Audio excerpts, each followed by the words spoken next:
Hi friends, കുറച്ച് കക്കാർച്ചി കിട്ടിയിട്ടുണ്ട്. ഇത് എങ്ങനെയാണ് റെഡിയാക്കുക എന്നൊന്ന് കാണിക്കാവേ. ഇതിപ്പോ നന്നായിട്ട് നമ്മൾ കഴുകി വൃത്തിയാക്കിയതാണ്.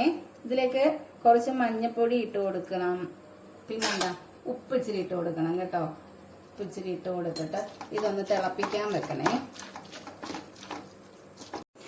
ഞാനിവിടെ എടുത്തിട്ടുള്ളത് സവോള, ചെറിയുള്ളി, വെളുത്തുള്ളി, പച്ചമുളക്, ഇഞ്ചി.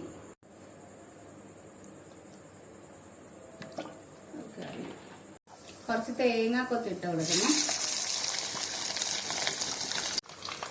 നേരത്തെ വെച്ചിരുന്ന എല്ലാം കൂടി അരിഞ്ഞതാണ് ഇത്.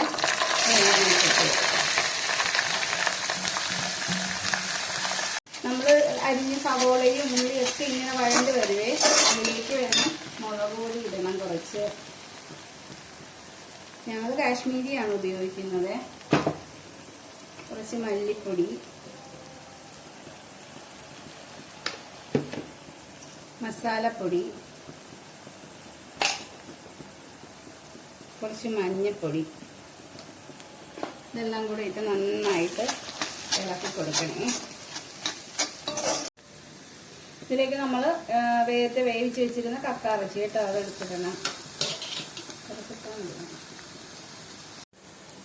ഇതിലേക്ക് കുറച്ച് കുരുമുളകും പെരിഞ്ചീരകവും കൂടി പൊടിച്ചത് ഇട്ട് കൊടുക്കണം കേട്ടോ. പിന്നെ ഉപ്പ് നോക്കിയിട്ട് ആവശ്യത്തിനുള്ള ഉപ്പ് കൂടി ഇട്ട് കൊടുക്കണേ. കക്കാറച്ചി നന്നായിട്ട് അങ്ങ് മൂപ്പിച്ചെടുക്കണേ. ഇതെല്ലാം നല്ല ബ്രൗൺ കളറാക്കി എടുക്കണം.